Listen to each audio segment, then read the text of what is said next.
folks, Rob Daniels here for the movie, TV, and video game soundtrack program Visions in Sound. I can be found every week on Mix 98.5 at 12 to 2 a.m. And the show, if you do miss it, hey, it happens. Try me also on visionsinsound.ca. Well, here we are, week 2 of 25 years and beyond. Kind of my series to take things beyond the 25 years. Now we're into 25 years proper. And this also happens to be Father's Day. So I thought, okay, what would be appropriate for Father's Day? And I thought I'd tossed a few things around. And then I got to thinking about a film that 25 years ago, and I won't be doing this the whole time. I won't be choosing films that are just from 25 years ago. But this film, upon reflection, I think got a bad rap. And that's the 2000 film Titan A.E. This Don Bluth film is, and you can tell, I mean, the animation style is definitely Bluth's. You can tell just by looking at it. It's, at the time, I remember seeing it, and I remember at the time as well, Scott, my friend Scott and I think that was the night that we drove to a Toronto theater, because it was only premiering in Toronto that night for some reason. We ended up driving, I believe it was like a Scotiabank theater or something, like some unusual title like that. We got from Kitchener to downtown Toronto in 45 minutes. And it usually takes an hour and a bit to get here. So Scott was pushing things just a bit to get there. We did make it, and I remember seeing the film in the theater and thinking it was pretty good. But then the reviews started coming back, and the film got savaged. Too derivative, too much like Star Wars. The animation, the combination of of drawn animation and CGI just did not work. And it had a stellar voice talent. It had Matt Damon, it had Drew Barrymore, it had Bill Pullman, it had just a bunch of fantastic, fantastic Nathan Lane and Janeane Garofalo. Just a fantastic cast. So the question then becomes, what is it about this film that failed, at least at the time? What didn't resonate with audiences back then? And I think it was the fact that there was that originally, from what I understand, that it was originally supposed to be a complete CGI animated film. And the budget just skyrocketed. There were problems from day one. So it very easily could have just been the fact that they had to make the decision, well, we've got all of these basic CGI models. We can't do much with him, so we'll do the last of the traditional. And this was the kind of the last of those traditional animated films, because this film bankrupt Fox Animation. It just went poof after this film. It was too bad, because it looks really good. And looking back upon it, yeah, I can forgive some of the little flaws in it and that sort of thing, but it is great. And it has some really funny moments. In fact, Matt Damon's character Kale first meets Stith, the navigator, and Nathan Lane delivers probably he's so what's the word I'm looking for? So sarcastic that he delivers. I'll let the scene play if the bots will let me. So have a listen. I believe that he is in navigation. We're headed there now.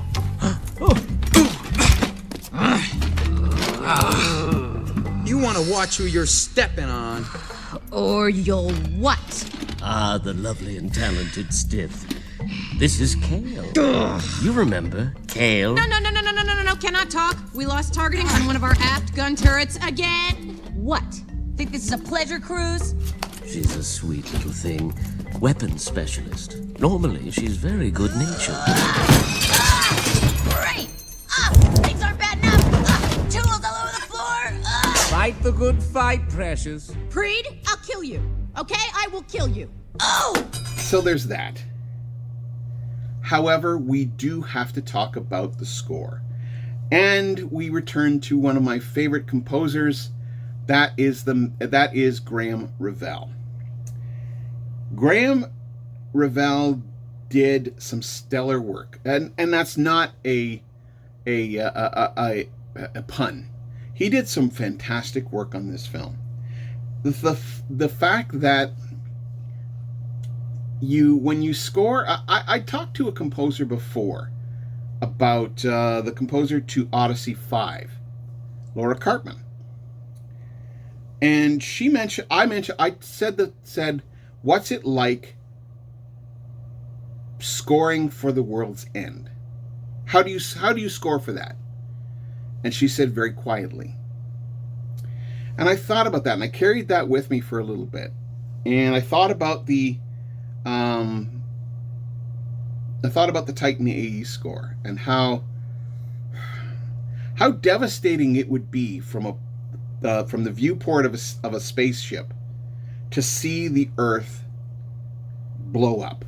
Your home, the only home you've ever known.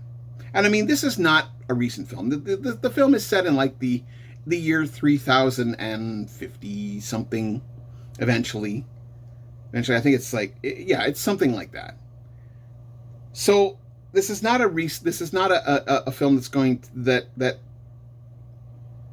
happen anytime soon. But the thing about this film, for me, it strikes a chord. And again, not a pun. Just have a listen to this opening from Graeme Revell and tell me it's not perfect.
So yeah. Now, these particular tracks on here. There are some tracks that are really, really short. But there's one here that I listened to and I thought to myself, this is how you would score this kind of movie. I think this is how you should score this kind of movie. With this particular track called "The Human Race Still Matters." Look at how subtle, but then at the same time, how triumphant, even though subdued, triumphant happens in this very short cue. Have a listen.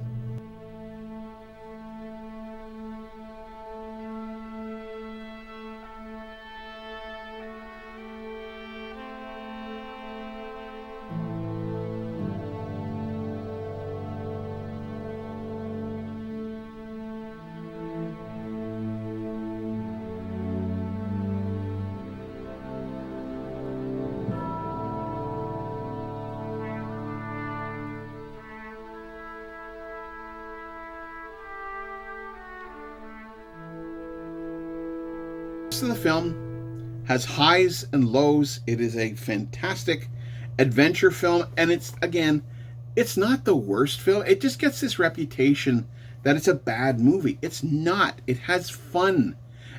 I think it paved the way for a lot of the films like Guardians of the Galaxy and that kind of stuff. It has that kind of approach to it, and Graham Revell's score helps all along the way. And there are some really fantastic, beautiful moments in this score.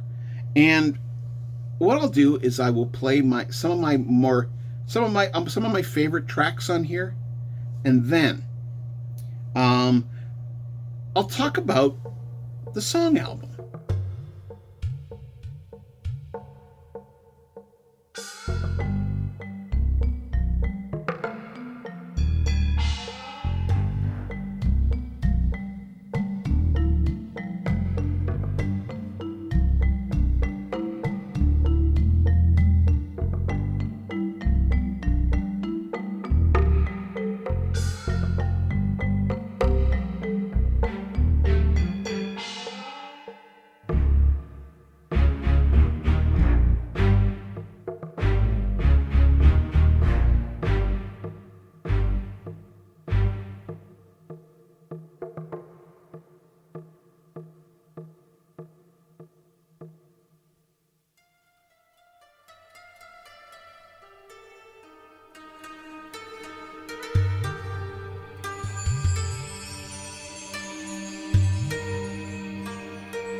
So yeah, I'll talk briefly about the actual song album that came from this, which at that time made sense. But there's a bunch of songs on here. It's My Time to Fly, that kind of thing. But there's one song here that it was a couple of years later. My late wife and I had moved to our new apartment, and I'm unloading my soundtracks and I'm putting them on the shelf, and I stop at Titan AE. At the time there was no score. And by the way, I'll play something very brief that I think you'll find interesting. But in any case, I stop on the song track and I put it in, and I was looking for some music to play, and there's a song on there.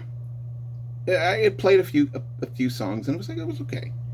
There's a song on there by Bliss. It's called Not Quite Paradise. And I'm looking around at all the boxes and all the chaos that's going on. And the words, well, I'll play a little bit of the song.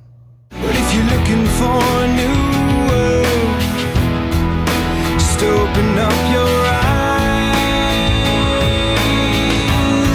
because it's not quite paradise, but it sure feels like home. Not quite paradise, and we can rent a world, and it'll be alright, though it's not quite paradise. And I'm sitting there unpacking boxes, listening to this song, and I'm thinking to myself, not quite paradise, but it sure looks like home.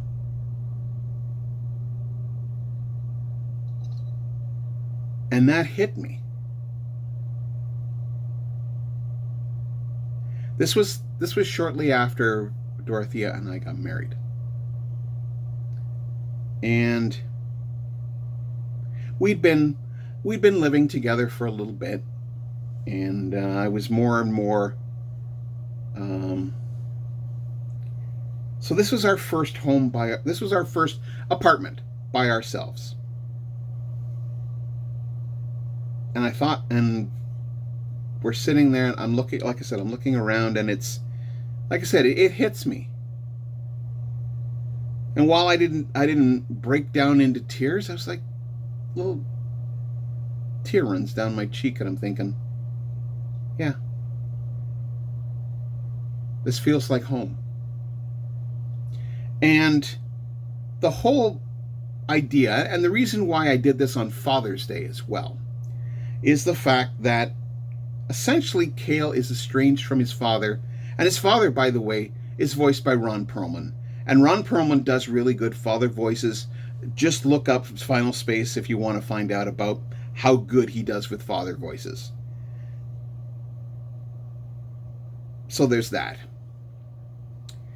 Titan AE should not be swept under the rug and forgotten. Graham Revell does a fantastic job. Now, there is one thing that I did talk about Graham Revell. This was when I was doing interviews when he was doing the score for Aeon Flux. And I asked him, out of the scope of the interview, was there ever well, here, I'll play a little bit of the interview. This is for historical purposes. Is there any chance that may ever come out? I don't think so. No, it's too difficult to go back. Well, at this stage, anyway, to Fox and try and work through the whole drama of getting it out there and so on. Mm-hmm. Yeah. Well, there were. I mean, Titan AE was money, if I recall, a huge money loser for Fox Animation. It was, yeah. There's just what happens when that happens is there's just no appetite to spin off any of the ancillary products, and it was one of the last sort of old-fashioned animation style things. It was beautifully done, but it missed its market badly, and Toy Story and all those things, the new type of animation just blew it out of the water. So, well, in the end, I'm really glad that it all worked out with the whole 20th Century Fox thing. And I'm glad that you can still watch it today. And check it out. Like I said, if you haven't seen it yet, give it a chance. It is definitely worth checking out. And of course, if you can find the score out in the wild, even if you can find the song, there's some pretty decent songs on here. It's not an album full of bangers every time, but it does a pretty good job. So there's that. So what I'll say is this. First of all, happy Father's Day to all the fathers out there. Myself, I can only say that I am a cat dad. Unfortunately, Dorothea and I never got to have children. So I just have to to consider Gimli my little furry son, I guess you could say. So with that in mind, like I said, like, share, subscribe, and if you're interested, by all means, check out the show every week. Visions in Sound, 12 to 2 a.m. Eastern Time every Saturday morning on Mix 98.5. And if you miss the show, which does happen, you can also try visionsinsound.ca. I'm on Blue Sky these days, and you can check them out at least you can check me out, at visionsinsound.bsky.social.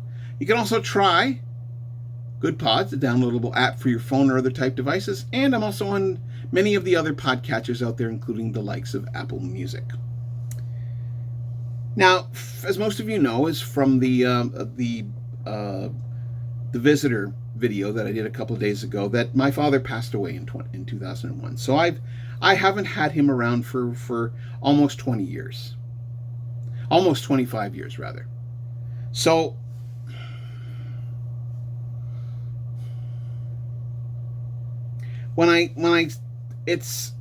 if you're having trouble, if you're finding that having a tough time, if you're having a tough time, I'll just say this. Call 911 for immediate help, and also dial or text 988. That'll get you the Suicide Crisis Helpline. You can also try 1-844-HERE-247 and HERE247.ca. They all offer ways of getting help if you or someone you know or someone you love needs help with mental health issues. So yeah, moving right along. Like I said, happy Father's Day to the fathers out there.